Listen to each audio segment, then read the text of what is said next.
মায়ের বুকের দুধে vitamin C, iron, vitamin E এবং প্রয়োজনীয় ফ্যাটি অ্যাসিড থাকে যা গরুর দুধে থাকে না। একটি শিশুকে গরুর দুধ খাওয়ানোতে তার ডায়রিয়া এবং অন্যান্য অপুষ্টির অন্যতম প্রধান কারণ হতে পারে। গরুর দুধে প্রোটিন মায়ের দুধের চেয়ে 2 গুণ বেশি। বাছুরের দ্রুত বৃদ্ধির জন্য বেশি প্রোটিনের প্রয়োজন হয়, যেখানে শিশুদের কম প্রোটিন এবং বেশি চর্বি প্রয়োজন, কারণ চর্বি থেকে প্রাপ্ত শক্তি মস্তিষ্ক, মেরুদণ্ড এবং স্নায়ু বিকাশের জন্য ব্যবহৃত হয়। প্রোটিন শিশুদের দ্বারা হজম করাও কঠিন।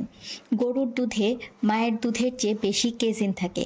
কেজিন শিশুদের হজম করা কঠিন এবং কোষ্ঠকাঠিন্য বা ডায়রিয়ার কারণ হতে পারে। এগুলো শিশুদের মধ্যে অ্যালার্জিও সৃষ্টি করে।